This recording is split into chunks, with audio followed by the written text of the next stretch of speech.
Hello friends, നിങ്ങളുടെ ഗിന്നുവാണേ. നമ്മുടെ ഗോലി സോഡ നമ്മൾ ഇതുവരെ വിട്ടിട്ടില്ല കേട്ടോ.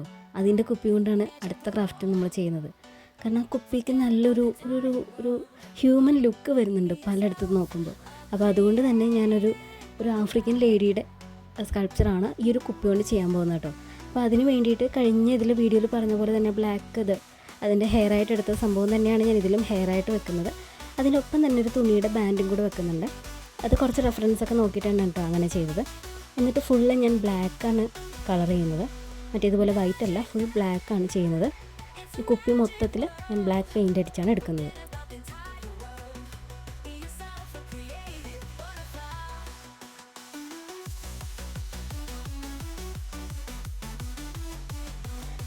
ഇങ്ങനെയാണ് നമ്മുടെ ഫൈനൽ ലുക്ക് വന്നിരിക്കുന്നത് പെയിൻ്റ് അടിച്ചതിന് ശേഷം. ഇനി നമ്മളിതിൻ്റെ കോസ്റ്റ്യൂമും കാര്യങ്ങളൊക്കെ ചെയ്യാൻ പോവാണ്. അതിന് ഞാൻ ഈ ബാൻഡായിട്ടത് തലയിൽ ബാൻഡായിട്ട് കിട്ടിയിരിക്കുന്ന സെയിം ക്ലോത്ത് തന്നെ എടുത്തിട്ടാണ് ഞാൻ ചെയ്യുന്നത്. ഈ ക്ലോത്തിന് വീതി കുറവാണ്, അപ്പോൾ അതുകൊണ്ട് രണ്ടിതായിട്ട് ഞാനൊന്ന് ഒട്ടിച്ചെടുക്കുന്നത്.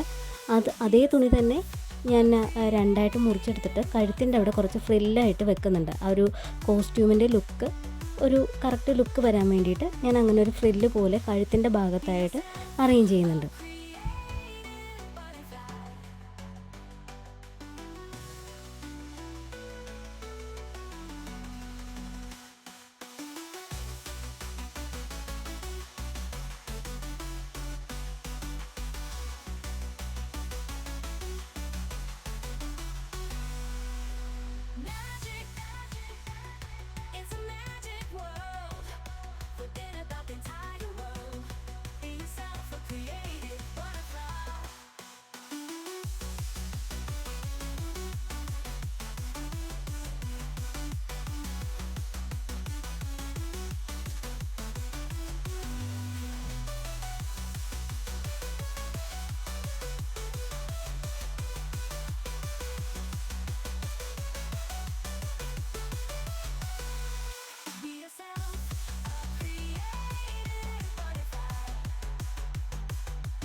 ഡ്രസ്സും എല്ലാം സെറ്റായതിനു ശേഷം ആ ഒരു തയ്യലൊക്കെ ഒന്ന് മറക്കാൻ വേണ്ടി ഒരു ജ്വല്ലറിയുടെ എഫക്റ്റ് കൊടുക്കാൻ വേണ്ടിയിട്ടും ഞാൻ ബീഡ്സ് കൊണ്ടിട്ട് ആ കഴുത്തിന് ചുറ്റുമായിട്ടൊന്ന് സെറ്റ് ചെയ്ത് വെക്കുന്നുണ്ട്. അപ്പോൾ നമുക്ക് കാണുമ്പോൾ ജ്വല്ലറി ആയിട്ടും ഫീൽ ചെയ്യും. അതുപോലെ തന്നെ ആ കഴുത്തിൻ്റെ അവിടെ നമ്മൾ തയ്ച്ച് പിടിപ്പിച്ചതിൻ്റെ ആ ഒരു ഇതും മാറിക്കിട്ടും. അപ്പോൾ വളരെ സിമ്പിളായിട്ട് നമ്മൾ ഡോളിനെ ഉണ്ടാക്കിയിട്ടുണ്ട് കേട്ടോ. എല്ലാവരും ട്രൈ ചെയ്ത് നോക്കണേ.